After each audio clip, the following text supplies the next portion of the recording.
Hello বন্ধুরা, আমি আজকে তোমাদের সাথে এই সুন্দর লটকনটি কীভাবে তৈরি করেছি সেই ভিডিও শেয়ার করব। একদম সহজ নিয়মে তোমাদের দেখিয়ে দিব। তো ভিডিওটি স্কিপ না করে সম্পূর্ণ ভিডিও দেখতে থাকো। আসসালামু আলাইকুম এভরিওয়ান, কেমন আছেন সবাই? আশা করি সবাই ভালো আছেন। আমি এখানে লটকনটি তৈরি করার জন্য 4 ইঞ্চি বা 4 ইঞ্চি দুটো কাপড় টুকরো করে নিয়েছি এবং একটি কটফিতা তৈরি করার জন্য 1 ইঞ্চি চড়া নিয়ে কাপড়টা আমি লম্বা করে কাটিং করে নিয়েছি। আমার চ্যানেলে যারা নতুন তারা অবশ্যই সাবস্ক্রাইব করে পাশে থাকবেন এবং বেল বাটনটি অন করে রাখবেন। তো আমি একটি ভাঁজ দিয়ে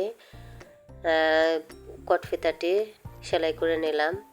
তো একটি মাথা আমি কাটিং করে নেব কোনাকুনি করে। এই পর্যায়ে আমি বড় একটা সুই সুতা লাগিয়ে নিয়েছি।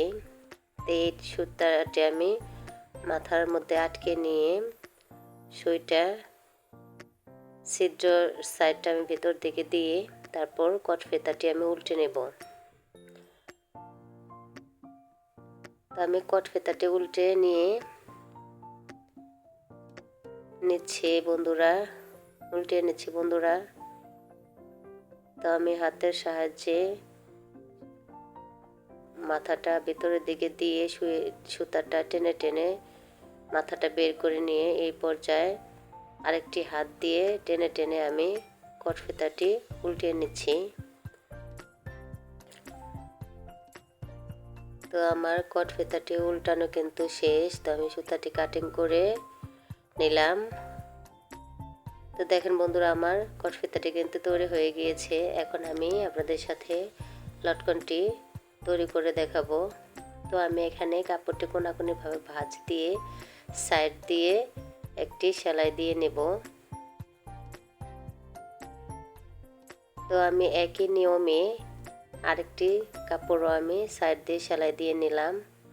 তো আমি এরপর একটি মাথা ধরে সামনের দিকে ভাঁজ দিয়ে এর উপর সেলাই দিয়ে আটকে নেব এবং কাপড়টা ঘুরিয়ে এই কোণাটাও আমি সামনের দিকে দিয়ে ভাঁজ দিয়ে সুন্দর করে সেলাই করে নেব।